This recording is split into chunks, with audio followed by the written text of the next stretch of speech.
Hitting record. Crazy busy week of fighting, which means it's time for Verbal Tap, the show that proves fighting is way easier from outside the cage. I can't believe more fighters have not discovered that. With me, of course, the man, the myth, the Twitter legend, Raf Esparza. Raf, how are you doing this evening?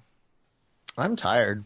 You're tired? Is it because of all of the crazy fights and all of the crazy hard journalistic work you've had to do to keep up with said immense amount of fights? Yeah, it's hard out here for a pimp. It is just I've done so much tweeting and work. Like at some point when I was watching the set of World Series of Fighting fights yesterday, I didn't know where I was anymore because I was also splicing together parts of the UFC Fight Night undercard that I didn't get to see while I was at work this week, and then trying to catch up on the Ultimate Fighter Nations, which I was sleeping through.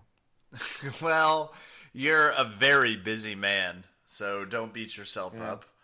These things happen. Speaking of things that happen, we are ready to introduce a new segment to the show. I have got to get better at the segues, by the way. That wasn't even good. Speaking of new things that happen, what the fuck is that? I sound like a Newton law without any real merit. I have with me ready our first official movie review for the podcast. Are you ready for this, Raf? I would like to point out that we are an MMA comedy podcast, so movies have nothing to do with what we do here, right? True. That is all true. Okay. But we're a Just as long podcast as first and foremost we for covered the that. people. And the people that enjoy this type of movie are also the people that enjoy our type of product. Hey, screw it. I'm doing Nuff Said, Kevin's Movie Corner. You get ready in your chair with your name on the back so we can review some films like Hollywood stars. How do you feel right now with that intro? Are you nervous? I'm not nervous. I just feel very sad for you. But Okay. I'm Well, intrigued to hear where you're going with it.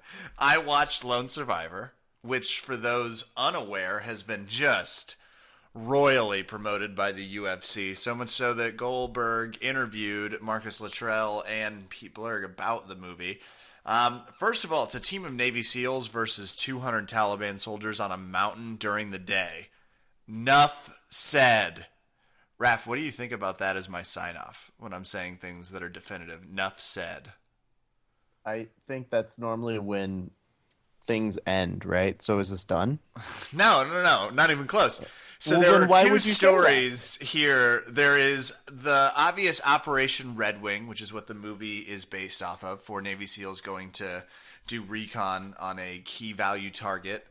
And then there's also the part about this Marcus Luttrell surviving for 3 days in an Afghani village. They're kind of two separate stories. Not enough time, so they basically chose to make the movie about the battle, which is awesome. And they did take some liberties with the Taliban protection scenes in the Afghani villages that were completely Hollywood dramatizations of the book. Nothing even remotely close. But I did read it. The movie's amazing, and I can speak from someone who's a big fan of the book. It's great. Nuff said. Nuff said, Raf, which means I'm only halfway through the interview. Mark Wahlberg, Taylor Kirsch, Ben Foster, Emil Hirsch being great in the mountains. Let me tell you something. You lost me when you were talking about Marky Mark. Cool. The first part is pretty much about the SEALs and their pre-mission behavior, in which Marky Mark plays a very small role. The middle is all the battle and how that battle ends. And Marky Mark's just one of four main characters pretty much throughout the main film. The ending is a really great tribute to the actual members who lost their life during Operation Red Wing, which was super sad, that part of the movie. But this is a fighter's movie. If you enjoy close violence and silenced weapons, every part of this movie is great. Let me ask you a deep question. Are you prepared? I'm going to ask one deep question about this movie, and then we can move on. Mm-hmm. Marcus Luttrell, the SEAL that wrote the book and obviously survived the ordeal, is in the movie. He plays one of the team members that dies in the helicopter crash. Spoiler alert, but the entire movie is based off a book that was written 7 years ago, so people can fuck you and your spoilers. Do you think it was therapeutic for him with dealing with survivor guilt to watch himself die on cinema? Do you think that changes the way he sees it?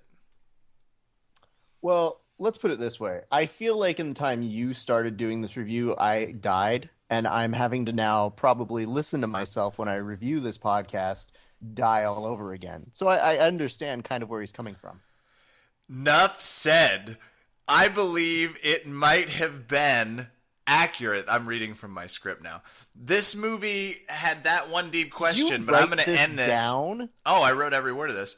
I give this movie 10 out of 12 punches on the Puncho Culo meter. Warning, this movie is violent in a real way. Finally, great movie, recommend it, Nuff Said. And that's the final Nuff Said, ref. That's it. I would like to point out, you said Nuff Said at least 4 times, right? Yeah, but that last one I said, finally, Nuff Said, all done. But Nuff Said should be finally. Do you understand how those words are very similar? I don't, but I'll take your word for it. I only have a master's degree in words. Some of them. I don't. That was my way of retorting. UFC Fight Night was this week. Let me tell you one thing real quick on a real note. Okay. I work at a company that made that movie. Oh, do and you? We can see it for free, and I didn't want to. Oh! Because it looks really not interesting. Like, they always ruin war movies for, I think, anybody who remotely cares about that sort of thing. But for me, like I said, they really lost me when they had Marky Mark. Now, Ben Foster is a good actor. And hearing you explain how these things are happening in there, I'm kind of like, look, this is a movie I will get at $1 on a red box. Are you talking about good director Peter Berg? Mm-hmm. Peter Berg. Peter Berg's great. Director of Battleship? Well, he had one weird one. He did that. I rest my case. We all got to work. I would direct Battleship if they gave me the option. You would be the demo for Battleship because you're the only person who would be dumb enough to say, I played that game, I want to see it in a movie. I watched this just so Rihanna. Hey, whenever the UFC goes to Atlanta, by the way, that's always an interesting fight. Luke Rockhold, whom I kind of like, beats the hell out of Filipao. Anything of note from this UFC Fight Night that you would really like to hammer home to the listeners? Not particularly. I'm still, like, even as you were talking, the beautiful part for me is I was just watching the fights on my TV because I just zoned out. I was like, Kevin's going somewhere, and he wrote all this down. He's very proud of himself. But I'm going to go ahead and watch the fights. And I'm trying to catch up because there's so many goddamn fights. And, you know, that's not a problem. We like hearing all these fighters get out there. It's just a matter of, like, I don't even know if this shit made it on the Fight Pass. That's the most egregious point of this whole series of fights. The idea is that they put them up there after they put them on Fox Sports 1. They don't put live I went to things go look. They do put live things on there. It's just... God, you don't understand this, and it's so frustrating. They put True or live false? Did you watch the fight on Fight Pass? False. No. Is the answer. No, because you can. The reason is if they put it on TV, they don't also put it on Fight Pass. At least I thought they were, but I guess they're not. Okay, well, that aside, it was a lot of fights this week. I mean, World Series of Fighting, which we'll also talk about, but Tough Nations premiered. I couldn't even find it. Is it on Wednesdays? Is it Wednesday night? It's on Tuesday nights now. Or wait, was it a Wednesday this week? I don't know where it was. Maybe it was Wednesday. It was actually the after show to whatever where the fights were on. So yeah, I think it was Wednesday. It was Wednesday. And the problem is they put it on for me at 7 p.m. and I'm still not even done with work at that point. Like, I'm usually transitioning home. So I missed the whole card and I have to come over. And then they put that on. I'm like, okay, I'll start watching it. And oh my God, is it boring. This is the most boring Ultimate Fighter that we've seen in a while. And I just want to be clear that people understand who this condemnation is coming from. You are arguably the foremost expert in Ultimate Fighter entertainment, and you enjoy it. You have watched every episode like a diehard. I enjoy it. I think it's a fun product. I love seeing new talent come out of it, and I still think we'll see some new talent come out of this. But like Dana's not there. Dana is doing his Charlie's Angels phone in Oh, that we good. talked about. We love So it he when did he it does via that. Skype. It could be you for all I know. I know. Just so we're clear. And I, like as we always do here, I wanted to start on the 1 minute review, but I fell asleep 3 times while trying to watch this show. He's a busy man, but you will bring us the review at a later date, correct?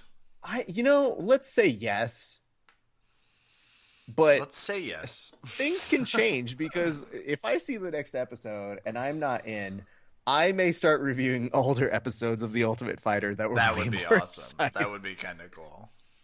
But yeah, it was, oh God. I just want noted I'm all in on that plan.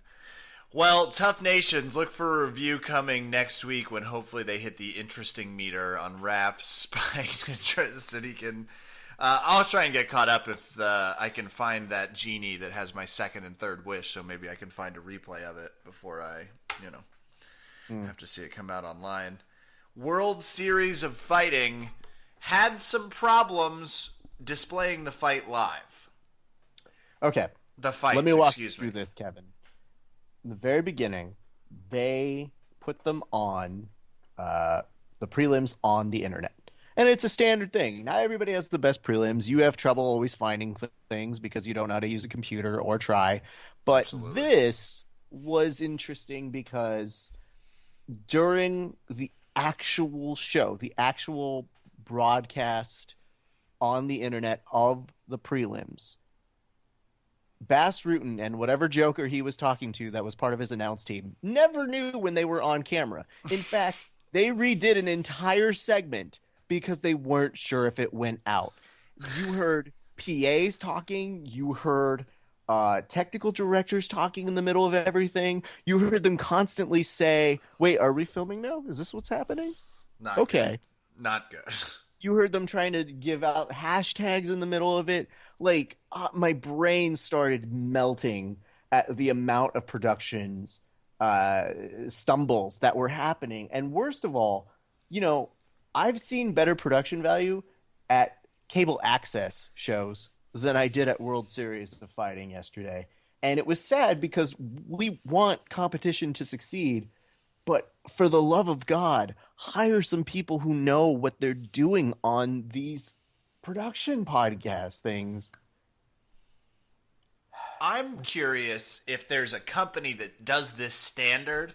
There has to be, doesn't there? Like, there's no way you can do that type of live. I agree with you. I watched some of the live broadcasts and it was ridiculous. And if I'm a little flabbergasted, it's because doesn't it seem like the company would have to figure that shit out? Because we're not talking about the advanced metrics here. We're talking about basics. We're talking about pointing when it's fucking time to go. I agree. It's a weird... Do you know that? Do you know if it's like a specific company or if they can skim corners? I have no idea. It's NBC Sports, so I'm equally as about it. Uh-oh. So, as we transition towards some more World Series of Fighting discussion with a special guest, we do have one brief moment so you can address your podcast nemesis. Are you ready to talk about it? I didn't know we were doing this. I think it's important that you air your grievances in 30 seconds or less. I'm going to need more than 30 seconds to air my grievances about this son of a bitch.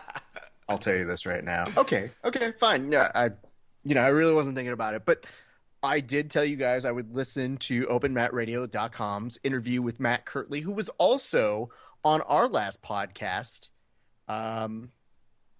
Let me tell you a few things. First thing is I listened to it objectively. I listened to that podcast as an objective viewer who is going to tell you which podcast was better. Would you like to know my finding, Kevin? Yes.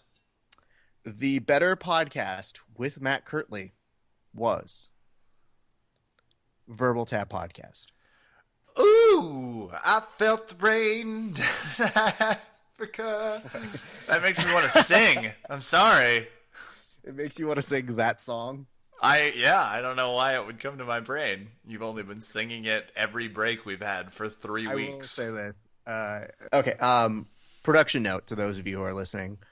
Sometimes when we are recording and there's a down moment, like we're waiting for a guest to show up, or we're waiting for some sound issues to come through, or Kevin just says, like, hold on, I need to do this cocaine.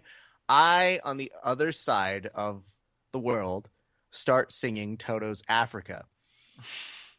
And I don't know the words to it, but I know that I Miss the Rain Down in Africa in a high-pitched vocal is a great way to sound check. And Kevin, for his most part, is like, it's not going to get in my head. And I'm like, you're goddamn wrong. It's going to get in your head within seconds. And it usually does. And I consider it a personal moral victory if I can get in his head by the end of the podcast. But that's has nothing to do with Paul Moran and the terrible podcast that he put out with his name on it. It's unfathomable. And let me tell you this. Oh, God. Yes. He put out a podcast with Matt Kirtley that's fine. How long do you think it runs? Ethiopian. 6 hours, knowing Paul? I mean, between 4 and 9 hours? It's 2 hours. Jesus. Like, at one point during the interview, I'm pretty sure that they asked each other what they're doing with their taxes this year. And then they actually filed their taxes on the podcast. That's what I heard, too. That's fact. That sounds like things that actually happened. This is the one that really fucking ruffled my feathers. We didn't even get an exclusive on Magic the Gathering. Oh, does that ruffle your feathers, or does that make you feel good? Because it makes me feel good that it wasn't just us. No, it actually. I was pissed because I wanted the exclusive of it. I didn't necessarily think it was going to be something I wanted to talk about, but if we have it, it's ours. That's true. I think I see where you're going with this. And more importantly, are you ready to get to our first guest? No, because I have one more thing that I was really pissed about. No, Kevin. No, I'm not. Go ahead, Raph. The floor is yours. This is our cast. It's not my cast. Matt Kirtley, this precious human being was not doing anything wrong. And if you guys haven't contributed to his Indiegogo campaign with Marshall Carper, I highly encourage you to do so. We'll put a link on the website. Their 3D jiu-jitsu is amazing. And the fact that they want to do this reverse crucifix omoplata thing, it's like, you saw those videos. How awesome does that look? I love the crucifix, and I still am trying to learn how to set it up or even begin to navigate it, but it looks awesome. Yeah, I don't mess around with any of that shit, because once I saw him do it, I was like, I'm going to break someone's arm. Or my own. Well, more than likely, it'll probably be my own. You're right. Somebody's going to not make it out of this. I'm going to be the one person who, like, rolls the wrong way and was like, shit, I broke my own arm. Damn. Wow. Fuck me running this. But you know what Paul had the audacity to do? Hope? No, come on. You're better than that. He had the audacity of asking Matt things about, like, his history, training. Fuck you, Paul. We get it. He's so highbrow. He thinks he's better than us. Where he gets his mentality from, and, like, even talking about his lineage of jiu-jitsu. That's Paul from Open Mat Radio, delivering all of your boring news. Asking him all of the questions that, like, what? People want to know in jiu-jitsu? No, that Pete Berg would ask if he were trying to make a movie about it. Detailed. I'm surrounded by I like that you whisper, though you're clearly mic'd. I can hear you, Raph. It's good you know. But I will say this. If you guys get a chance, why don't you go listen to that podcast for yourself? Let me know if you think my review's inaccurate. Because, again, I reviewed it objectively. That's the only thing you know how to do. That's the only thing you know how to do. Is goddamn objective, if anything else. If nothing else. And speaking of that objectivity, let's roll it right into our next interview. First interview. The interview. An interview? Oh, I'm sorry. I just learned prepositions this week. Let's just go to it.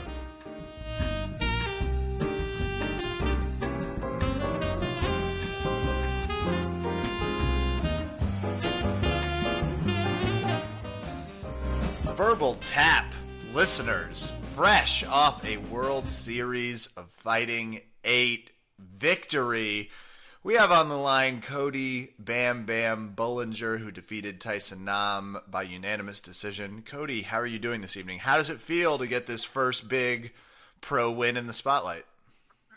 I'm doing good, guys. It feels good. It's definitely better than taking a loss, you know. Things could have gone better, but you know, I'm happy and glad that I won. That's great, Matt. Go ahead, Kevin. I'm curious, fighting at this level, does it feel significantly differently than it does? Because we don't get to see a lot of the non-glamorous parts of fighting, right, when you're taping up in a locker room of a high school, things like that. So how different is it to fight at the World Series of Fighting for a big-time venue? I wouldn't say it's too different.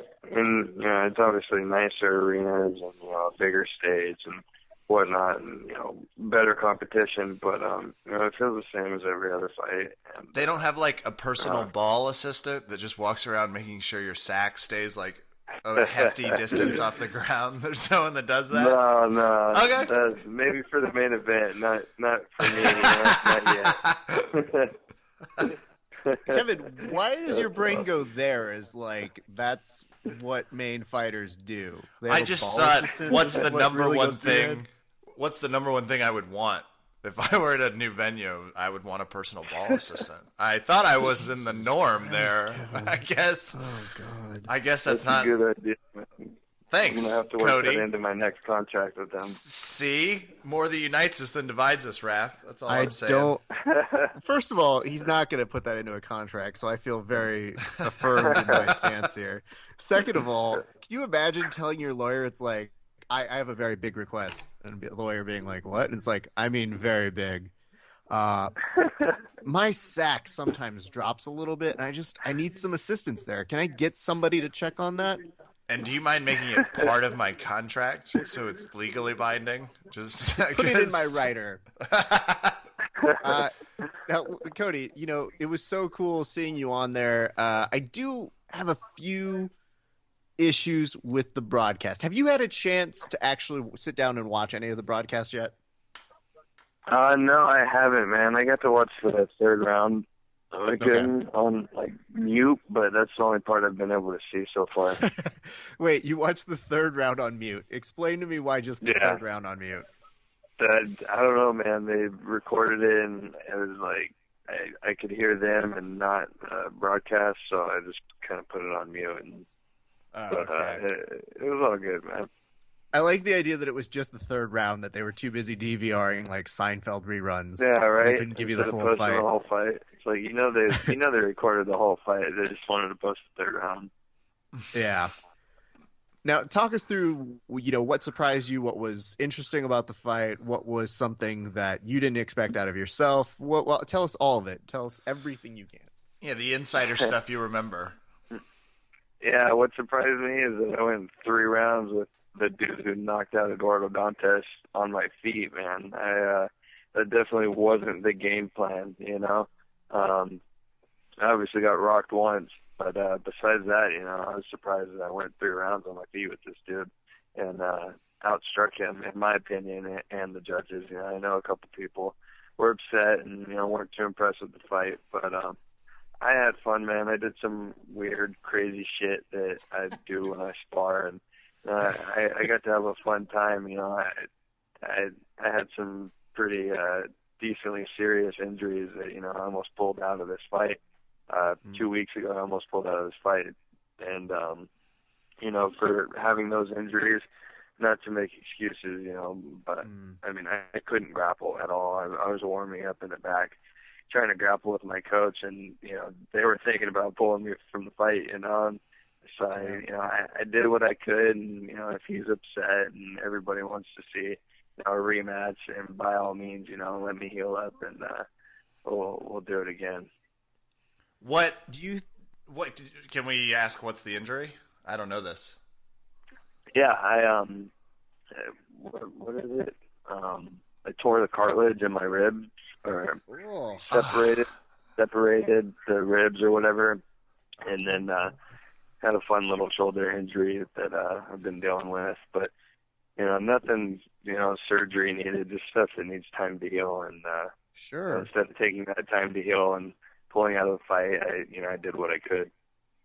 No, man. I mean, as a person who would probably go out of a fight with a paper cut, how do you do that mentally? Like, where does your mind go in order to make it through, not just going into the cage, but to go through 3 rounds of what looked like a tough battle between an opponent that you yourself have pretty much said that, I mean, he's a high caliber opponent for you, you know? Yeah. I mean, what kept me from pulling out of the fight was the fact that, I had bills due and I haven't fought since May, and also, I really have a firm and strong faith in the fact that, God opened the door for me and I wasn't injured when I took the fight. And, things happen for a reason. I took the fight and, I should follow through with my word. And I was kind of have faith that I was going to pull through the fight, whether or not, I won or lost or I performed well or not. I just kind of had to have a little faith and go after it. How much does your strategy shift when you're that injured? A lot, man. My strategy was take him down, just beat the crap out of him until he gives up the submission. And, I tried a couple takedowns and it wasn't working, man. So my strategy, there was no strategy. It was just, 3 rounds of freestyle and trying not to get knocked out and touch him. I like that. I do wonder, so is there something, because specifically, do you find it easier to avoid worsening an injury stand-up defense-wise or sort of playing an active guard? I'm assuming stand-up based off of the fight, but talk me through that. Yeah, it was easier to deal with on my feet. I mean, there was one point in the fight where he hit me pretty clean, and thankfully it was the last few seconds of one of the rounds, man, because it about killed me, and I got the recovery time with that. But it's a lot easier to deal with on my feet than it is to try and grapple with right now. But take a couple weeks off, and I'll be back at it, healed up, hopefully. That's good. Damn, son. I mean, I'll say this, and Kevin and I have talked a little bit about this, but the cartwheel is a nice thing that we like to do for calisthenics, and it's great for jiu-jitsu. It really does show your balance and your dexterity. Whatever. Okay. It's a 13-year-old girl's move, Cody. That's all I have to say. Hold on. Kevin, let me finish here. Okay.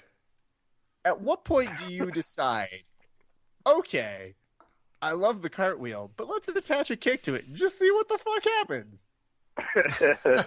Yeah, man. My whole philosophy is like, I drill traditionally. I'm trying to get well-rounded in the sport. That's everybody's goal, is to be the best well-rounded fighter. And as much traditional Muay Thai and boxing as I work, I also try and do some things that are unorthodox and just stuff that's unpredictable. Because I don't see myself being the next Anderson Silva on my feet, but I want to be able to do unpredictable stuff so that if I can't wrestle, like the fight I just had with my injuries, that I'm able to survive on my feet and hang with some of these top guys. So it's just some fun I was having, and I've done it in sparring a few times, and it's made people laugh. I was like, well, if I miss, at least some people will laugh. Screw it. I mean, it definitely added a nice sense of flash into it. But I think we can circle back around to, you mentioned that some people were not pleased with the fight. Do you think if they were to know kind of with the injury, and like you said, you're not making an excuse because you actually fought 3 rounds, so I don't really think once you fight 3 rounds, you really... Yeah, you don't even have to put that caveat. It's not like, not to make excuses. It's like, well, no, you literally can't make excuses. You already fought the fight. Like, the fight's over. You fought every second of the fight you possibly could. But do you feel that just based off of, I guess, The Ultimate Fighter and stuff like that, that you still have these people who are just internet trolls who are just still going after you and have a higher expectation for you? Yeah, I mean, I got booed walking into the fight, walking out. So some of the crowds had a little, predestined hate for me and wasn't going to cheer regardless, but To I be had fair, fun, it's Florida, so it's not a high caliber of human being to begin with. It's yeah, really not. so I had fun, and anybody I ran into after the fight was nothing but smiles and happy to meet me. So it didn't bother me. I'll do better next time, I guess. Now, was there a moment that you thought, I guess, when they were about to announce, did you have a moment where you thought it could have gone the other way? Yeah, man. I mean, I was pretty confident I won the fight, but I didn't know. I've never fought in Florida before. I didn't know how their judges were. So I was a little worried, man. Just assume crazy and I didn't know if the knockdown he got, was still fresh in their heads. I didn't know how they scored that fight, to be honest. That fight really could have gone either way. And, I felt like I won. I felt like I hit him 3 times as much as he hit me. I don't have a scratch on me, and his face kind of tore up. But, the fight could have gone either way, and, I'm happy it went my way, so. I think we were too. So I think we were all in agreement. It was kind of nice to see it go, I think, the way we all liked it to go. We'll tell Tyson Nam to come get on our podcast. Maybe we'll cheer for him a little bit more. But until that day, fuck that guy. I know, right? Yeah, screw that guy, man. It's nice and easy. Man, let me heal up, and I'll get after him, and I'll finish him next time. I have a feeling you're not going to end up getting held people always sort of... It was a night of explosive early finishes, and sometimes that can be almost damaging to the main card. So as the card rounded out, the fights kind of happened the way they were supposed to, right? Sometimes I think those first few fights tend to get an unnecessary amount of pressure to be a little bit more exciting and not as strategic, which is maybe not necessarily working into your fairness, right? That's because the last 2 fights were like... I'm a favor, man. Exactly. You were giving people some fights to watch because the last 2 fights were over in like 46 seconds combined. Yeah, exactly. So, I think it rounded out not terribly. What surprised you the most about Tyson Nam? The fact that he came over me, bro. He was doing interviews and talking about how, he's confident, I'll make weight. And, that was obviously the big thing leading up to this fight that was in everybody's head that, Cody Bollinger, is he going to make weight? Can he make weight? Will it affect this fight? Shit like that. And he shows up at 136.2, freaking dying, and I'm sitting over there feeling good at 135 point whatever, on weight and ready to go. And he shows up overweight, man. That's what surprised me. Now, Cody, I know that maybe this isn't the right thing to do, and this is maybe why Kevin and I aren't fighters, but when a person doesn't make weight, that is your opponent, is the right idea to sit there with like a giant piece of cake and just stare at them as you slowly eat it? Oh yeah, man. It's their fault for missing. And after what just happened to me, shit, I don't feel bad at all. I drank my stuff and rehydrated as soon as possible. But Man's a cool guy. He was upset. I'm assuming he still thinks he won that fight. And he was a nice guy before the fight. He was cool during the fight, and I bought him a beer after the fight. But like I said, if he really thinks he won that fight, we can have a rematch when I'm healed up, and I promise to finish. That's it's pretty cool of you to buy him a drink instead of initiating a 4th round. I think most people exactly. pretty happy about that. Cody, I have to ask you this because I noticed this as a recurring thing with you. When you are in there, you sometimes do this half wipe your feet, half almost going to bull charge thing that you do that looks both honorable and as if you don't want to track Prince into the house. Man, walk me through what slippery, that is. Dude. Yeah, I was slipping a little in the cage just from previous fights, the water or something. If I've done that in previous fights, then maybe I'm just crazy and I think the cage was slippery. But I thought he was slipping too. Me and him kind of both agreed that there's parts of the cage we were going to circle out from because it was a little slippery. Because it's not like I've seen you do it a giant amount of times, but it was enough where I go, I've seen that before. And I'm just like, do you have this problem where you just don't like mud in your house? And you're like, no, really wipe your feet, people. And then it just Yeah, man, translates I took some skin off the bottom of my foot because I was wiping my feet so hard, but it was slippery, man, so I had to wipe my feet. Oh, dude. I love how, like, I don't think anybody who was watching the fight would have known half of the things that are going through your brain or what was transpiring in there. Because, you know, we watched the fight and we're kind of like, oh, okay, what happened in the first round. That's what happened in the second round. I just like that they're all smaller little things that now we have, I guess, the coolness of getting to know, right, Kevin? I also get curious, do you guys talk about like your post celebrations? Is that something that happens before you go out, or was it all spur of the moment? We kind of planned that, you know, we were going to go eat certain places, and I don't know, man. Before the fight, I was planning on, you know, having more than a few beers and having a really good time, but we just went out and, yeah, you know, it's been a while, but no, we just went out and, you know, had a good meal and just had a few beers and kind of relaxed, you know. Do you guys talk about, what about the post-cage celebration, the post-fight? Is there anybody that's like, hey, you're not going to steal butterfly kisses to the audience, are you? Because I was going to do that. No, but I think I might have to do that now. I love it. Raph and I have strongly been thinking about a business where we just counsel fighters on how to maximize their reputation building. Maybe next time you're injured, have them bring in like a crutch and maybe like a nurse to just kind of be like, look, I can beat you up halfway out of a hospital, and then you could use that line, and people are gonna be like, that Cody Bollinger's unfucking dictable. We don't know what he's gonna do. Yeah, exactly, man. Right on. I mean, I might take it one further, and I might go the old school Undertaker route, where you just have somebody bring a casket that you just kind of go, no, we don't need it. Not this time. Close. We don't need it. Yeah, not yet. Close, man. Have a sense of humor about it. Just like send it back. He fought honorably, and he's still standing. It's cool. Cody, this is something I've been... Well, we're more than happy to consult with you on any one of those. This is something that I was so excited to talk with you about because you took so much shit at the end of the show, and we had you on right after it ended, and you were so good about having a great sense of humor about it. We had great jokes about it. And the one thing I told you was, I am so mad at you that you didn't give me the opportunity to make fun of Anthony Gutierrez on The Ultimate Fighter. So then, a few weeks later, the show decides to continue going on, as it must do. But with one small change, the guy who was mad you didn't make weight didn't make weight.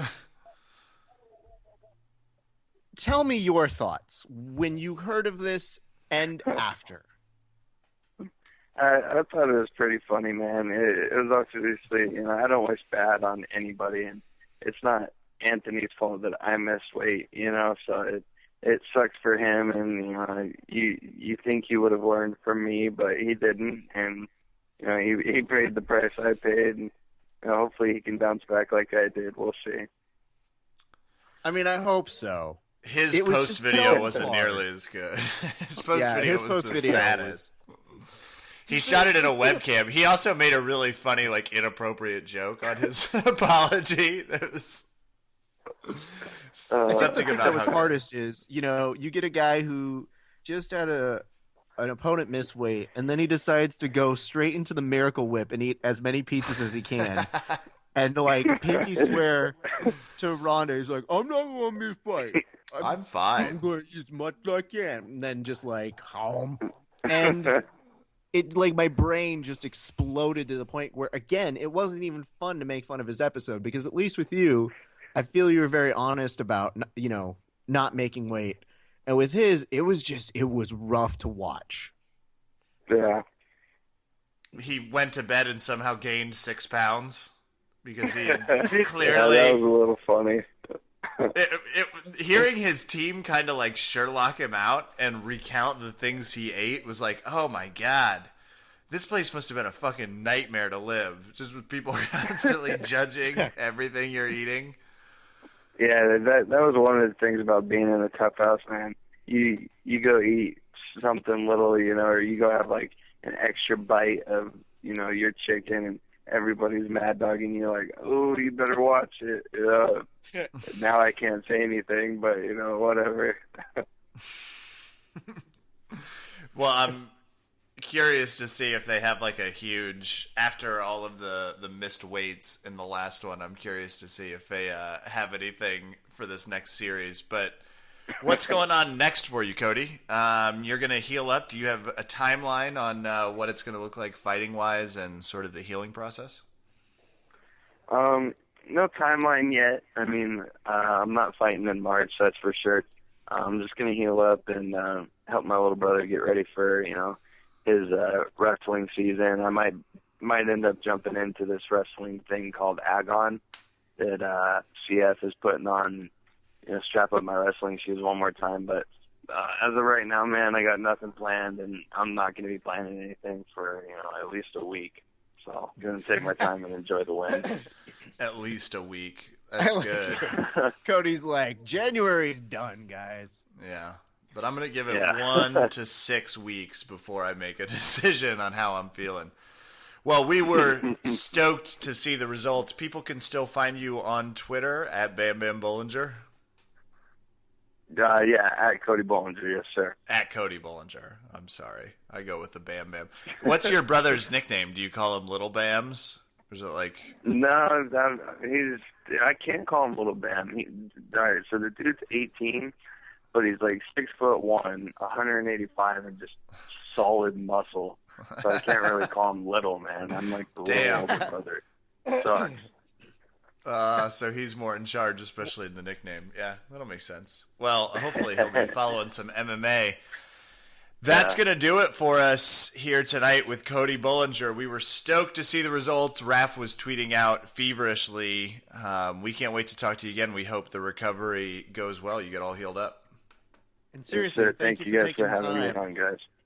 No, Yeah, thank dude, you guys. anytime. Sorry I missed the last one, man. It was just a busy week, and like I said, I was dealing with some injuries and stuff. So thank you I was guys about for to say, having me on and letting me try and make it up.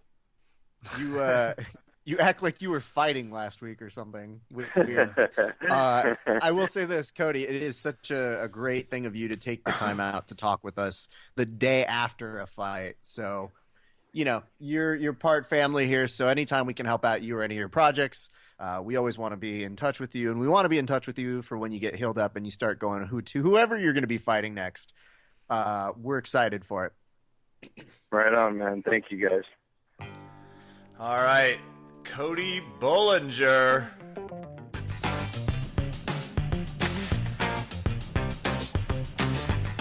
Whew, Cody Bollinger. Always a pleasure. Yeah. An exhausting young lad living a crazy life. Raph, in our last podcast. You're so stupid. I know, and I apologize to the listeners. Oh, hey, real note, though. Cody just texted me, said he had a good time. So, success. Oh, cute. Yeah, well, success for you. You guys are texting. You're on a personal basis. I'm still on the outside looking in this whole relationship. Just the occasional podcast host. We're always a bridesmaid, never the bride. BJJTrainingJournal.com. We talked to Amici last week, and it's just so fucking cool. A week later, are you using it? What are you thinking?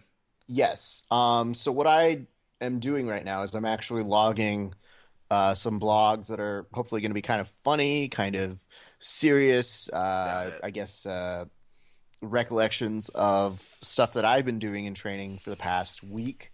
Now, mind you, I'm not going to blow your mind and teach you a technique. That's not what I do. I'm not a black belt. I don't have the gravitas to pull that off. But what I can do is I can tell you what, stuff that I see and my training partners see, and hopefully introduce you guys to seeing what it is that's so cool about this new program. And I'm actually trying to invite people who I train with to sign up for it as well, so they can record how many times they tap me out, because I think that might be fun for them. It'd be fun for me if I were around. I agree. So yeah, you're right. That would be. But I I don't know. It's a cool little contraption, and now the mat tracker that records how many days that you are going to go train is starting to get a little less sassy with me Oh, good. because last week I trained 5 days, and it was Jesus. like, okay, I guess you trained fine this week, so got a little Passive respect for aggressive. me. It Oh, did. that's nice. Congrats. Uh, Go you. Thank you. But little fun stuff like that. So I highly encourage you guys. And also on our write up for this podcast at verbaltabcast.com, there's also a link where you can friend me on there. So you Ah, see my notes, my status updates, because we always try and write something funny after every time I train. So please, I would highly implore you guys to go friend me on there. I love this, and I will friend you on there, Raph. I might Speaking not from add the you listeners. back. I'm just. Speaking on the listeners, I'm just saying. All right, let's get to our next interview. Let's Yeah, let's do go it. talk to some more fighters, strikers.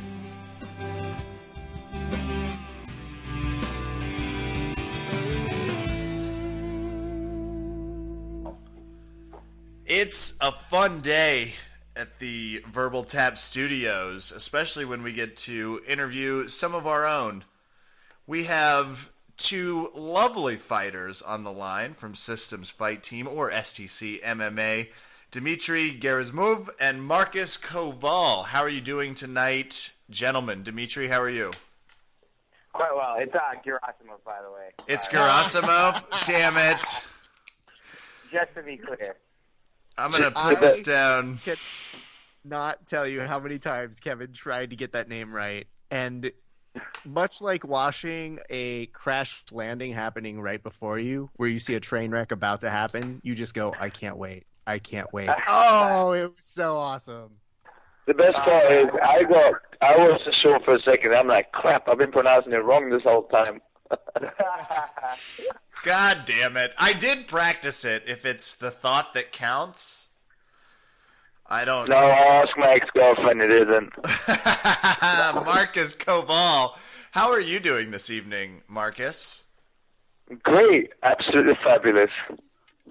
Now, this is a teaser to something later, but are we talking to Marcus the fighter, or are we talking to Marcus the interviewer? Today, the in-between guy, the guy that kind of gets the two together, the mender. Raph, can you translate? I don't understand a word that comes out of his mouth. I'm normally just so enamored by your accent, Marcus. I find it intoxicating. But that sounded like a good answer. What Marcus is saying is he's been punched in the head a lot, so he's not quite sure who he is. This is all an exploratory discovery to find out by the end of the podcast who the real Marcus Kowal is. Gentlemen, you two are not just here because of your crazy wit and hard to pronounce last names. You have a fight coming up. Talk to us about the upcoming event and what we can expect and a little bit out of your opponent. Let's start with you, Dmitry. For me, it's my first time fighting on RFA. It's a bigger stage for me. It's pretty exciting. My third pro fight kind of came out of nowhere. You know, to be fighting on a show like RFA for my third pro fight, it's a pretty big deal for me. RFA, for those that aren't aware, Resurrection Fighting Alliance is not just a local show. They put on shows throughout the country, and they've had 8 fighters go on to the UFC, so it's a pretty big opportunity. Fighting this guy named Jordan Sordia.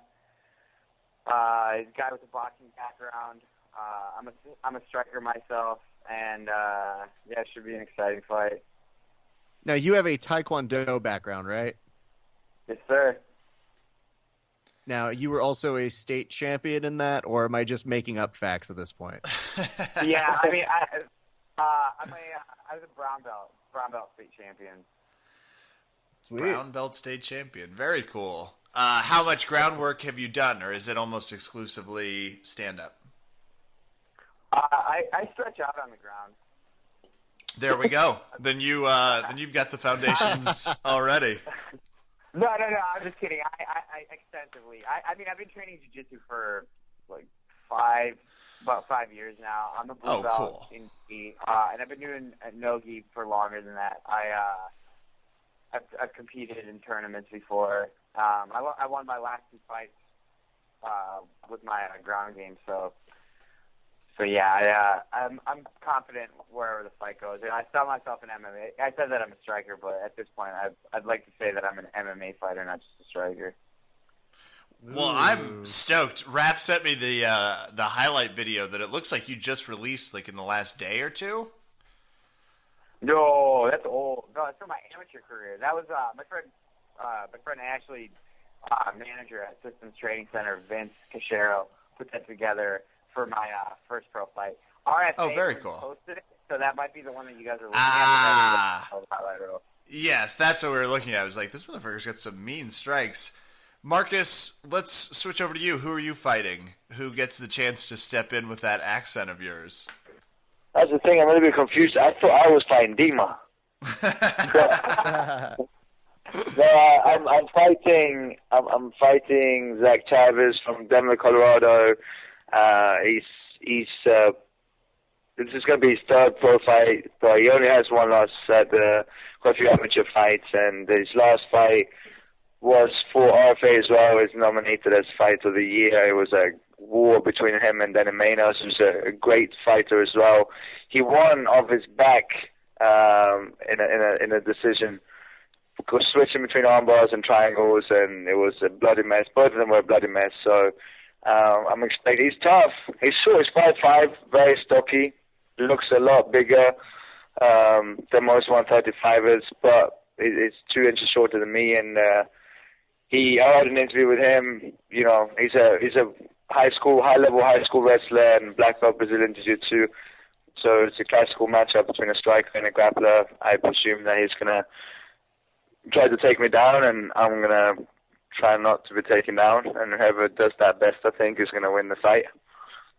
Isn't that always the best way of knowing that you were talking to a fighter, when they see another guy fight and they see them go in a bloody war and they go, yeah, I want some of that too. It's honestly, I'm excited because it's definitely a challenge. You know, I'm not underestimating Zach's fighting abilities. I watched one of his other fights who was getting his ass whooped for 10 minutes, came out in the 3rd round and choked the guy out.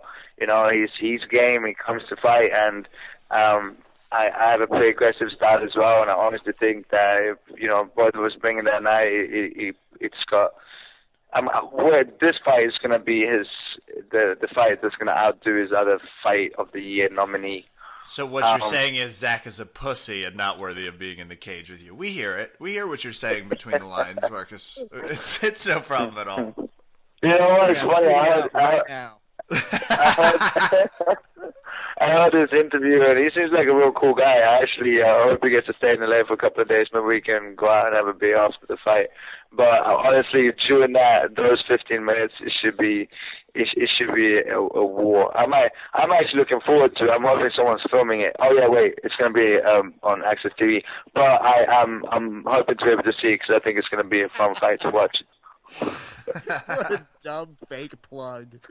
You set up your own question. Oh, if only this was on TV. Wait a second, there's more. And I want to say as well regarding Dima's opponent, I actually know Jordan. I've trained with Jordan. And I hate when that happens, you know, guys that you know find each other. And I know Jordan is a tough guy, and you know, I've been training with Dima now on a daily basis for 6 months, and to see the development in Dima, and that's another fight that, you know, if you are in Los Angeles, make sure you're at the Shrine Auditorium at 5 p.m. on Friday, which is right next to the USC. There's plenty of freeways getting there to get there, so be there at 5. Don't forget about the traffic, because you don't want to miss that fight. That's going to be a good fight. I won't be able to make it, sadly. Good news is I will be there in your stead, Kevin. Oh, Raph, you're quickly becoming the world's most experienced journalist from covering live MMA. So, oh yeah, Marcus and Dmitiry, talk to me about how far you're out from the fight. A little bit of game plan. You guys train together, which I think is really cool. How frequently do you train together? Because I know schedules must get crazy. Every day. Oh, really? So We you guys... basically live together. Oh, so that would explain why you guys were together. Kind of when one of we those first called you. relationships. Okay, got it. Yeah, I get it. You know, you guys you're obviously foreign. It's okay. So things are different. We understand. No, how's It's not weird. It's not weird in Europe for guys to watch each other's back. Absolutely. I've heard that. I've heard that's very normal. What's your guys' training schedule like currently? What do you like about being able to train together? Well, Marcus has got a lot of kickboxing experience, pro kickboxing and boxing. My background is Taekwondo, so I kind of fall back on that sometimes, and he's made a lot of corrections for me. So it's been great working with him. Someone with his experience, he's made a lot of, like, just in the 6 months that we've been training together, he's made a lot of corrections, and yeah, it's been great on my part. I've been able to absorb some of that wisdom and some of that experience. I don't know what he gets out of training with me. I can kick, I guess. I feel like I get a lot of the whole team here at Systems Training Center. It's everyone, from Dima and Christos, both of them. Christos Georgos just fought a little while ago and won as well. Like, the work ethics is very. A lot of times I feel like when I've been training, I've been the leader in leading the work ethics and the motivation, and it's nice to, you have days when you're tired and see guys are as motivated, if not more motivated, you to keep training hard. And I train in a lot of places, and the team spirit that we have, everyone's training together, helping each other, sharpening each other's tools to get ready for one night. It's even though once the cage closes, you're in there by yourself. Wait, there's another guy in there. Two guys. There's a referee as well. That's the way it works. There's 3 total. Marcus just explained his winning record right now. But it's a lot, even though, that moment you're on your own, but, the whole training camp, all those weeks that you're training, it's everyone's helping you to get to where you have to be to fight. That's what can I say? Systems Training Center. No, we were just saying we attended Systems Training Center. We shot a really funny bit there. Raph was cornering me and not doing a very good job, if you can believe it. So we like it. I really like the setup you guys have in some of the versatility. Like, there's plenty of room for a jiu-jitsu class on the sort of black mats with the wall. And then you guys have a nice full-size ring in there, some really good pads on the other side. No, I like the training center a lot. How many hours a week are you guys there? Just ballpark me. I'm genuinely curious, because you're both hard workers and teach as well and do all that stuff. Dima? I'm probably there. I mean, I'm not. I have a full-time job, a 9 to 5. Same here. I'm still there. I'm in a ballpark 20 hours a week, probably.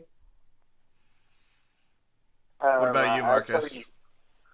I train about the same amount, I'd say, and but I'm there from 7 o'clock in the morning till 9 p.m. Thing is, you hear about people that saying that, I train 6 hours a day, 7 hours a day. It's physically impossible. Like, the body can't take it.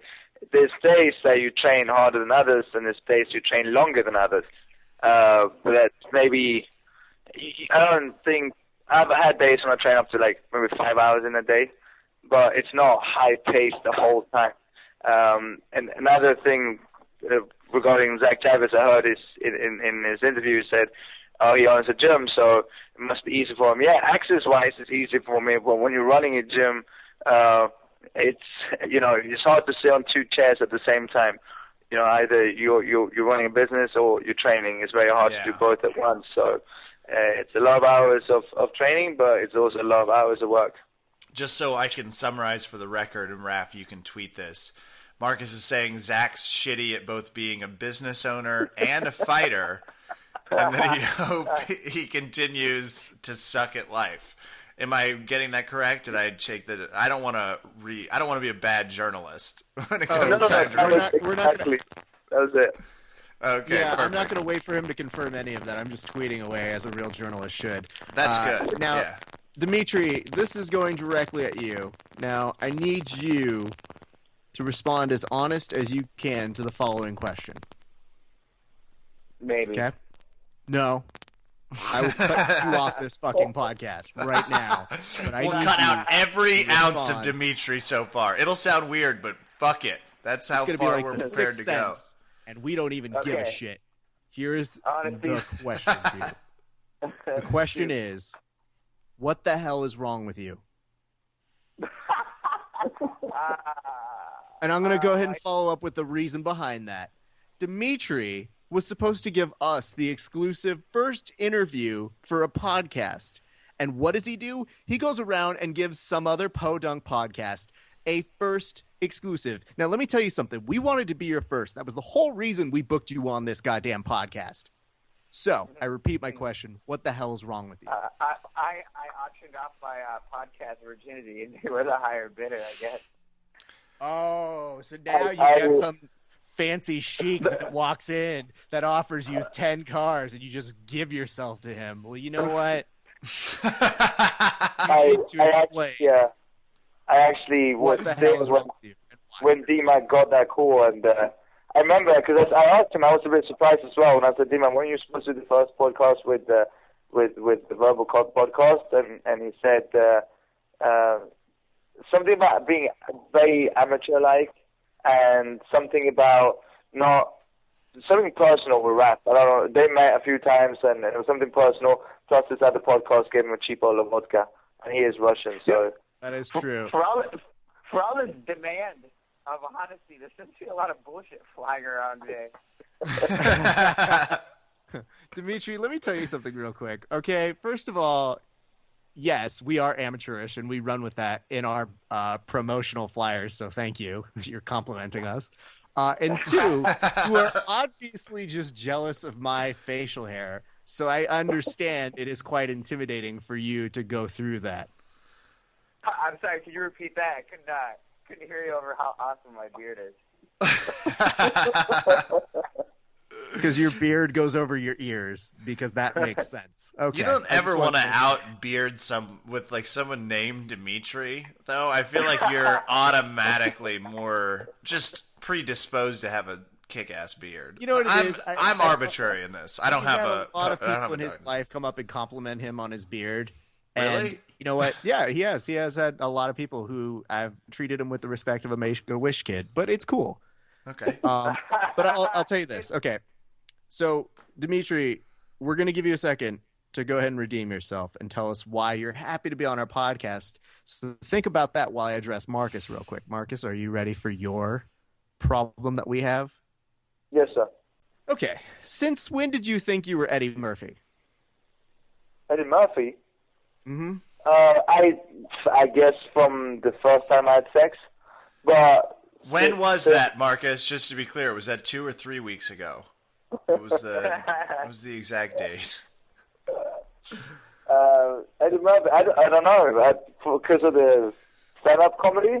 I have to say I think Eddie Murphy is funnier than me. I love Eddie Murphy raw. Oh, no. Here's the thing. Yeah, He is funnier the than you. question Funny- wasn't, do you think he's funnier than you? Just so we're clear, no one asked you that. I was about to say, Eddie Murphy is funnier than everybody on this podcast right now. But the reason why is, for those of you who haven't seen it yet, we're going to put it up on our website, and we hope you do look at it. Marcus interviewed himself in a recent interview. Now, Marcus is a very non-accomplished journalist for MMA, but he decided to interview himself as a fighter. So, journalist to fighter. Marcus, tell us a little bit about that, and why the hell did you do that?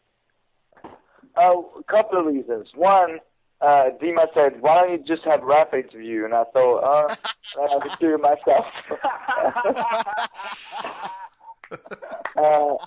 And two,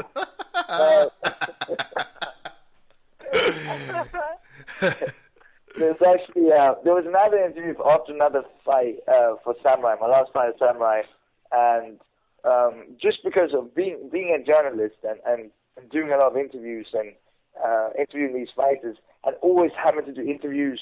You know, for UFC, you go out and do these interviews. You have a media day, and you're doing it 2 days before the fighting. And interviewing a fighter 2 days before a fight sucks. Not just as a fighter, because I've seen that side. It's like, you don't want to do interviews. You're hungry. You're anxious about the fight. Last thing you want to do is answer dumb questions that are always the same. And two, as a journalist, it's an ungrateful job having to interview someone when the answers are like yes, no, who do you want to face next? Oh, we have the put in front of me. Like, it makes for a hard interview. So I wanted to play a little bit of both sides of being the not so friendly fighter and then the journalist who doesn't always ask the best questions. And it just felt like the right thing to do for this fight as well. It was very funny, and I do have to follow up with this following question, which is, so Marcus, tell us about your game plan going into this next fight. A lot of times, like I do have game plan, and of course I have a game plan for this fight as well. But honestly, you know, it's such a clear-cut fight where he's, you know, I don't care if he's been training kickboxing really hard over the past 6 months or a year. I've been doing it for so many years, and he's a black belt Brazilian Jiu-Jitsu. I don't care if I've been practicing my gogo platas and omoplatas over the past 3 months. You know, chances of me tapping him out, you know, are not great. Now, granted, we're fighting with 4-ounce gloves, and anyone's got to punch his chance, but you will see me keeping this fight standing, and you will see him trying to take me down. And here's the thing. I really appreciate that you answered that, but it's so funny to me because Marcus does touch on this on that like double interview he did with himself, which is a really big interview like thing that fighters get asked all the time, but no fighter ever tells you their game plan. So it's always the most neutral question to ask them, and I thought that was one really funny part of your video. So I can't encourage people enough to do it, but Marcus was nice enough to answer in what I like to call the nice fighter way, as we both are familiar with journalists who are kind of like, so, tell me about the fight. Did you enjoy it? So, did you see Eddie Murphy and think, why not me? Like, I can interview myself?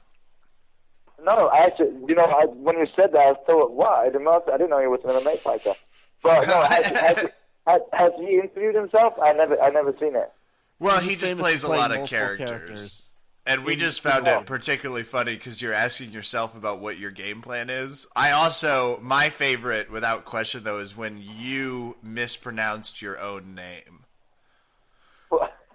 It happens every single time. I fought in Mexico once, and on the poster it said Marco Escobar. That was my name, and that's the worst slaughtering of my name I've ever seen. But it's. I understand the W is normally pronounced like a U, but my last name is pronounced like a V, and yeah, has to be done. Now, Dmitiry, you've had enough time to think about this.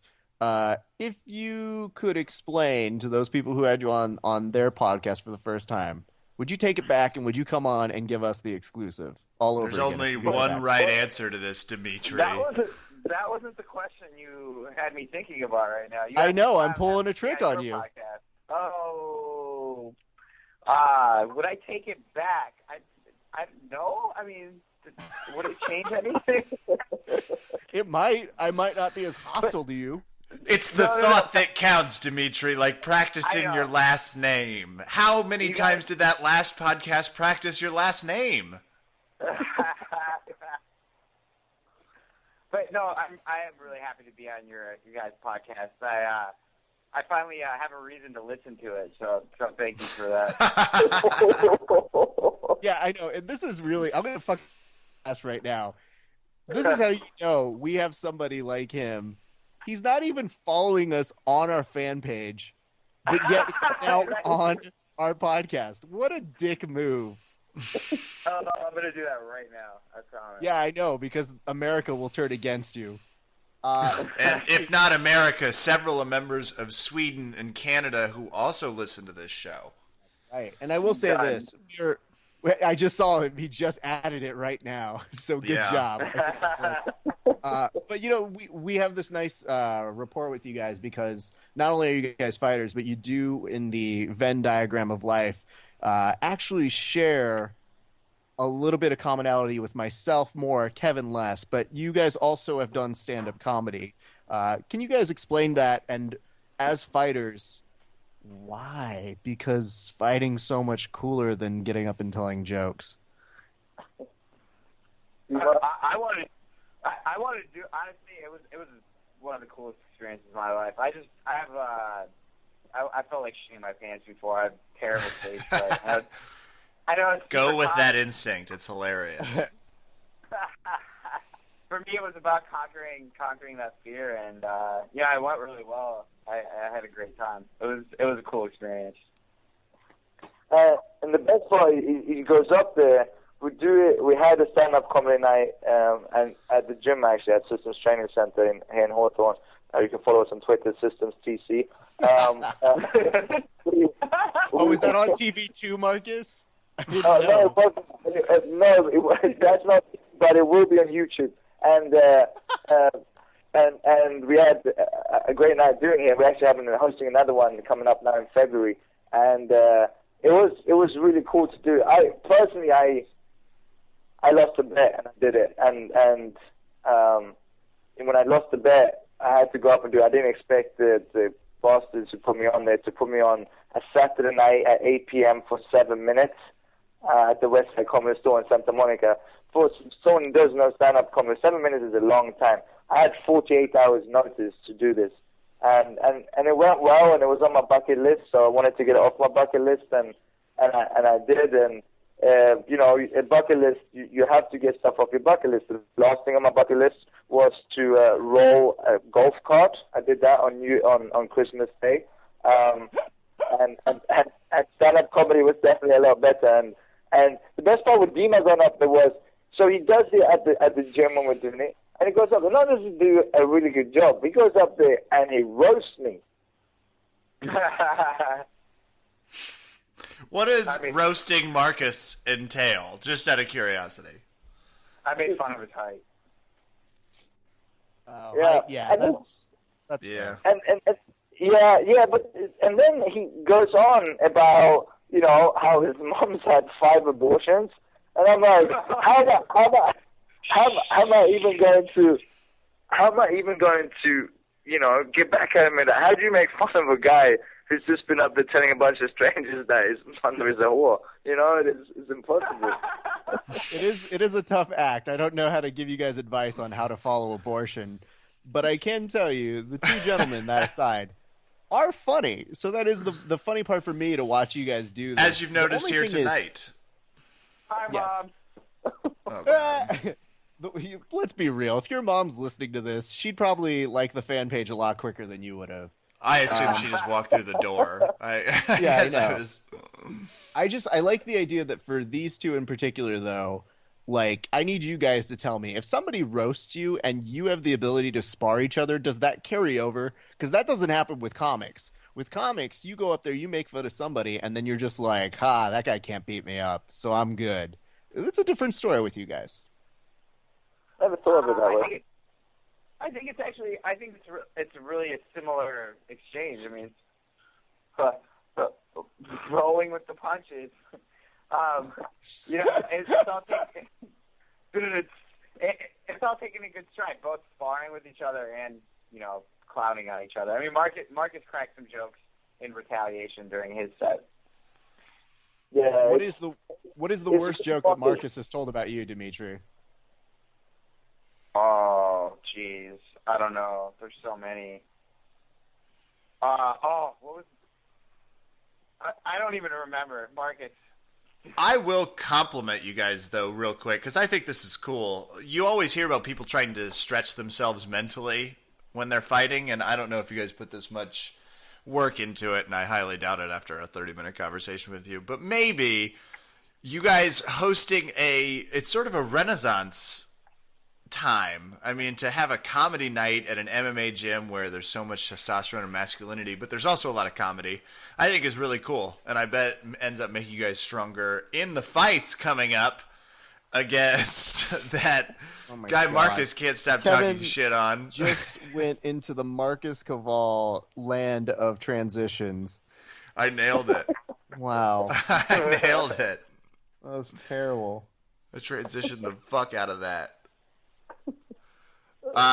So why have a comedy night specifically for the people in the gym? And it was pretty successful though as well, right? Like there was quite a few people there from what I saw.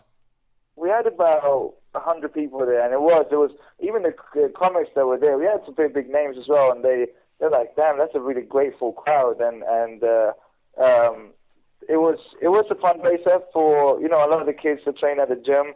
Can't afford gloves. This had nothing to do with them. We didn't raise some money for them. I just wanted to say that. No. Oh, okay. It was for equipment, for a lot of the stuff. We're in Hawthorne, a lot of the guys that train, they can't afford equipment, so we got a bunch of stuff like pads and Tide pads and focus pads and stuff. So we raised money for that, and we're a new gym. Ultimately, one day we won't have to do it, but it's bonding. Like I said again, we have a team. I really feel that we have something special going on, and comedy night is one of them, and we do other things. We have parents' nights out for the kids, where the parents drop the kids off, and the kids have a movie night, and kids get piñatas, and so Raph, you can come down. I was really hoping that when you say that the kids get a piñata, it's like the least favorite person on your team, and they just give them a wiffle bat and let them go nuts. Hey guys, just to go back real quick, worst joke that Marcus ever cracked at me was probably calling my mother a whore on a public podcast. Mind you, he did a good one. I mean, he said something, and I said something about his mother on Facebook, and he adds his mother on the comment below and say, "Hi, Mom, look what Marcus wrote."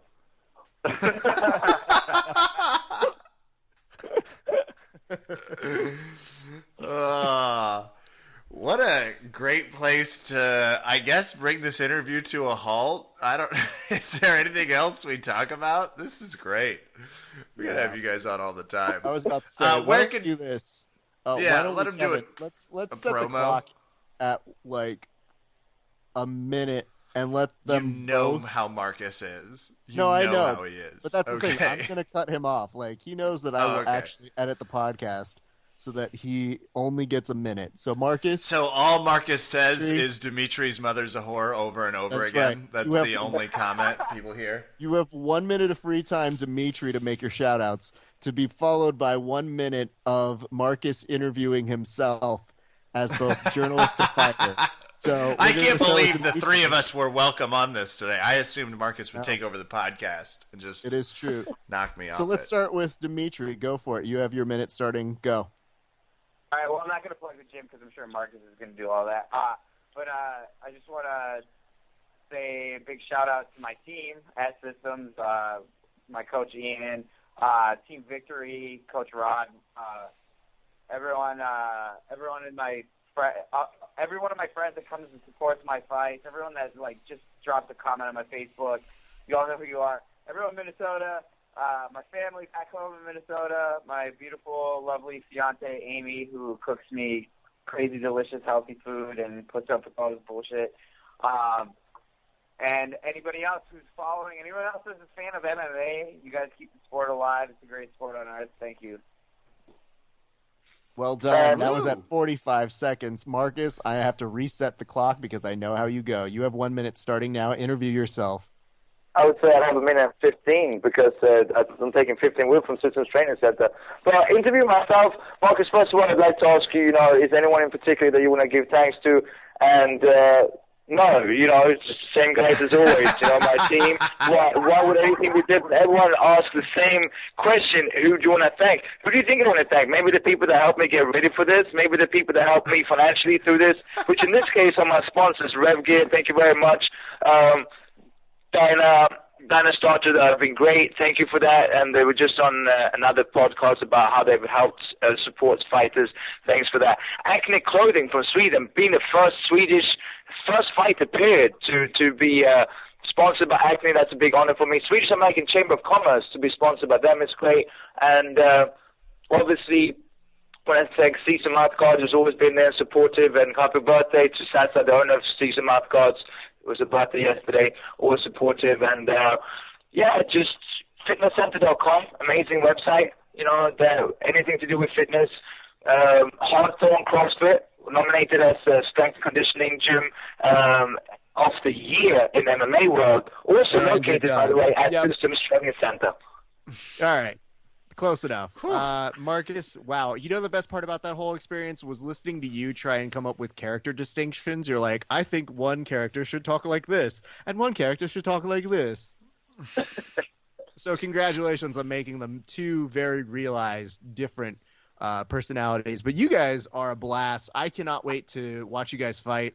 We are so stoked. I know Kevin and I really, really enjoy you guys. So we're going to be there in support. Kevin will be supporting from the East Coast. And I'm going to hopefully be able to talk with you guys as soon as you finish winning over at the fights next week at RFA. Woo! Great. And I also want to say thank you to you guys, actually, because one of those that, it's, and I feel a little bit bad about Dima doing the podcast with someone else, because I know how dedicated you guys are, and you're true fans of the sport. You don't just, do this because you want to do this. I guess that's a good reason. But you're fans of it. You're out there, you watch it, you talk about MMA, you live it, you train. So thank you guys. Appreciate it. Yeah, thank you. Ladies and gentlemen, Dmitiry Gerasimov. How was that? Fucked it up again.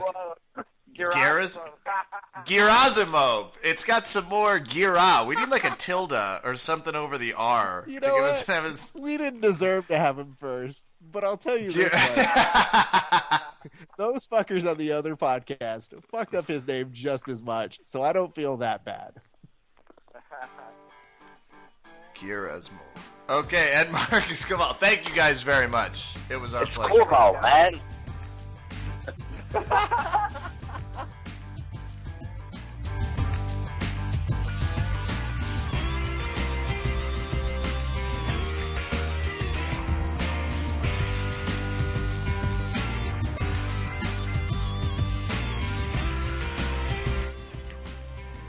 This is the part of the show, if you've never listened to it, where Raph and I talk about the guests. Who did you think was more flippant about the rules of the podcast? Cody Bam Bam Bollinger or our friends from Systems Training Center, Marcus Kowal and Dmitiry? Friends is a strong term. Friends is a strong term. You're right. I use that too much, I think. Yeah. The people that we had on second on the podcast seemed nice. To be a little more testy. They lacked professionalism? Is well, that so fair? do we. I'm just saying, yeah, but we're not guests. That's true. You can be professional at your own house. That's true. We do try and class it up whenever we go to other people's homes. Absolutely. So maybe, hey, let that be your lesson. Though they're a fight team, what do you expect? This type of barbaric behavior is common amongst the hooligans that both enjoy and partake in the fight community. I will say this. Those two are some of the most fun people that you can be around. Just because not only can they kick your ass, but they're also super casually nice, funny people, which is very rare because sometimes people take themselves a little too seriously. And I like it when we have a whole podcast cast that would really enjoy hanging out together. And I feel like Cody Bollinger would mostly just be like, Marcus, you're so funny, man. Leave the impressions to me. I will do that. I will leave the impressions to you just so everyone's clear. That will stay with Raph. All right. I think you ready to do some shout-outs? Yep, I'm all set. I've got a shout-out, guys. Wait, what is that? What's Marcus, are you still Have you been on this whole time? Yeah. I figured I'd stick around so I can help you with the shout-outs. I want to start with saying for anyone, even if you don't go to the fight, which you should do, this Friday, the 24th, at Shrine Auditorium in Los Angeles for RFA 12, which is going to be some of the best fights ever, with a total combined record of all the fighters of 7-9-6. You can't go wrong going to that fight. But after the fight, even if you don't go to the fight, make it out to Hollywood to our after party. Me, Dima, Peter, we're going to be at Create nightclub in Hollywood, and just say that you're on our list, and that's where the after party for that fight is going to be. Just wanted you guys to know that as well. That's why I wanted to stay on, so you didn't miss that part. Oh, thank God. Whew. You're After welcome. party, I'll be half a country away from. That's perfect. All right. Well, is that it, Marcus? You all set now? That's it, guys. Thank you very much. Bye. Whew. Bye. I don't think you've I'm ever had anybody just pretty sure stay on he's for a gone shout now. out like that. That's really weird. Thank you, Marcus. Thank you? Question mark? Thank I you. don't know. Do we say thank you when somebody guess. stalks the podcast, stays on, and then interrupts? You're All right, welcome. well- That's what that is. I'll finish. That is a better word. 2 words, but I'm with you. BJJ and MMA Training Academy out in Chantilly, VA. Been a great week of training. I'm injured and people are being really nice, which is super helpful. Do I you can just still go, hi, try not to get my back? I just tell them I might back tap, which means I'm just in pain. But, people just rolling positionally, working on some things that are within my mobility, which is always helpful. No Concept Jiu-Jitsu out in Maryland. Hey, if you're in Kansas City, check out KCBJJ over in the Crazy Crew up in there. I think that's going to about do it for me, Raf. Of course, we want to thank BJJ Finder, the world's premier jiu-jitsu school locator. You head over to bjjfinder.com or you download the app. You can instantly get access to any gym near you registered, and there are so many damn gyms registered, it's easy to find. That'll do it for me, Raf. Shout-outs to you, sir. Wait, Marcus? No, I think we're good. Okay. Sweet. Finally gone. Now we can say all the shit about him we want. And This is actually a great test to see if they listen to this part, because that is. Fuck Marcus when and fuck Dmitiry. you are a person who interviews yourself in a video, Narcissism be found. correct? I don't know that you make it past the parts you're in the podcast. So maybe we should say something as a marker to see if he actually listened to past where he was. I like this bet. I like this ante up. I think maybe we say something like, Marcus never officially got his green card to live in America. Fun fact. And I hope I don't accidentally... already texted it to my friend over at INS. I hope that doesn't... it's really easy when you have people who live in Washington, D.C. who can do that sort of thing. Hey, hate when I'm near the government. Yep. So yeah, there's that. But let's give real shout outs to Valley Martial Arts Center. VMTAC. Valley Martial Arts Center, such great training this week. Got there a lot. I hope they're going to be really into reading some of the nonsense I put to the page about those training experiences. So it'll be really fun. If you guys want to keep a log on that, just go to bjjtrainingjournal.com. You'll hear all of my training nonsense and some fun. Because what's training without some fun in there, right? Amen. Did they ask about me at VMAC? People say, hey, how's that Kevin? No one asks about you. Fuck. Okay. In fact, I deplore when people ask about you at VMAC that I just shoot down. Like, I think one time Zach was like, hey, how's Kevin doing? And I was like, he's dead to us. Just really honestly. Yeah. So there's that. But yeah, good training, good stuff. I really want to give shout outs to Zach and Andre, who are about to go compete next week. Whenever people get into competition mode, all I ever do is try and be the best partner I can. So for those two this week, I will do my best to give you guys hell and get you guys ready for Gracie Nationals. And also to our newest member of the VMAC family, Brian Singer, who at first when he told me his name, it's right when we're about to start rolling. And he goes, hi, my name's Brian Singer. And I go, like the director? And he rushes in on me as I'm making that like thought face. That's like but he's a good guy. And he is going to be such a great addition. He did one of the best things I saw. He adds me on Facebook, and his first post that I got to see was, just joined VMAC, was at the dojo for 3 hours. This is one of the best decisions I've ever made in my life. And we'd like to affirm that because welcome to the club, man. We couldn't be happier to have you in our jiu-jitsu crazy dysfunctional family. Especially out there in VMAC. Great place to train. Beautiful place to train. But I think that will do it for me this week. Hey there, ladies and gents. You can find us on iTunes, of course. Verbal Tap, MMA Comedy Podcast, verbaltapcast.com. Find us on Twitter at verbaltapcast. Look for us on YouTube, where we got Alec Gracie to say yes to a sequel to G and the Gi. Yeah, that type of stuff that Raph and I do is all out there on the internet for free. And all you have to do is give us a little review over there on iTunes. Tell a friend. That's all we ask. Tell a friend to listen to the podcast. Keep spreading the MMA gospel. That's going to do us for tonight. I got to stop drinking during these podcasts. That's going to do it for us here tonight at Verbal Tap. I'm Kevin. Thanks for listening. Good night, and I miss the rain down in Africa.